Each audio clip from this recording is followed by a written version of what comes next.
বিসমিল্লাহির রহমানির রহিম। মুহররম মাসকে নিয়ে 20টি ঘটনা। পৃথিবীর জন্মলগ্ন থেকেই নানান ঘটনা প্রবাহে ঐতিহ্য বহন করে আসছে পবিত্র মুহররম মাস। বিশেষত কারবালার ঘটনা পরিপ্রেক্ষিতে মুহররম মাস আরো বেশি স্মরণীয় হয়ে উঠেছে ইতিহাসের পাতায়। 10ই মুহররম ফোরাত নদীর তীরে কারবালার প্রান্তরে অন্য অবশ্যই বিরুদ্ধে সংগ্রাম করে শাহাদাতের আমির সুদা পান করে হযরত হুসাইন রাদিয়াল্লাহু তাআলা আনহু। হিজরি বর্ষপঞ্জি প্রথম মাস মুহররম তাৎপর্যমণ্ডিত একটি মাস। মুসলিম ইতিহাসের এই মাসটি বিভিন্ন কারণে মর্যাদায় অনুষ্ঠিত। আসমান জমিন সৃষ্টি সহ পৃথিবীতে অনেক স্মরণীয় ও যুগান্তরীয় ঘটনা এই মাসের 10 তারিখ অর্থাৎ পবিত্র আশুরার দিন সংঘটিত হয়েছিল। মুহররম সংশ্লিষ্ট 20টি ঘটনা সংক্ষিপ্ত শিরোনাম তুলে ধরা হলো। আকাশ জমিন পাহাড় পর্বত সবকিছুর সৃষ্টি। আদম আলাইহিস সালাম এর সৃষ্টি। নূহ আলাইহিস সালামের প্লাবন শেষে জুদি পাহাড়ে অবতরণ।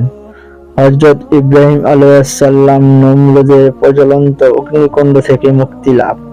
দীর্ঘ 18 বছর রোগ ভোগের পর হযরত আইয়ুব আলাইহিস সালামের দুরারোগ্য ব্যাধি থেকে মুক্তি লাভ। হযরত সুলাইমান আলাইহিস সালামের পৃথিবীতে রাজত্ব দান। হযরত ইউনূস আলাইহিস সালামকে 40 দিন পর দজলা নদীতে মাছের পেটে থেকে উদ্ধার। হযরত মুসা আলাইহিস সালাম ফেরাউনের কবল থেকে রক্ষা। হযরত ঈসা আলাইহিস সালাম পৃথিবীতে আগমন এবং জীবন ব্যবস্থা। হযরত ইদ্রিস আলাইহিস সালামকে আসমানে উত্তোলন। হযরত দাউদ আলাইহিস সালামকে বিশেষ সম্মানে ভূষিত। খাইবার যুদ্ধে বিজয় অর্জন। ময়দানের এবং কাসিয়ারের যুদ্ধে বিজয় অর্জন। হযরত আদম আলাইহিস সালামকে জান্নাতে প্রবেশ। হযরত আদম আলাইহিস সালামকে জান্নাত থেকে দুনিয়ার প্রেরণ এবং গুনাহ মজনার পর তার সঙ্গে হাওয়া আলাইহিস সালামের পুনঃসাক্ষাৎ লাভ। হযরত নূহ আলাইহিস সালামকে তুফান ও প্লাবন থেকে পরিত্রাণ প্রদান।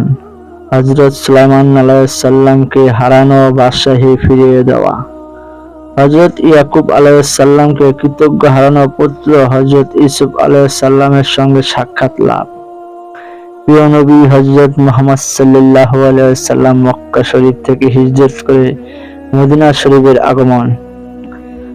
হযরত ইমাম হুসাইন রাদিয়াল্লাহু তাআলা আনহু এবং তার 77 ঘনিষ্ঠ ষড়যন্ত্রকারক ইয়াজিদের সৈন্য কৃতজ্ঞ কারবালার প্রান্তরে নির্মমভাবে শাহাদাত বরণ।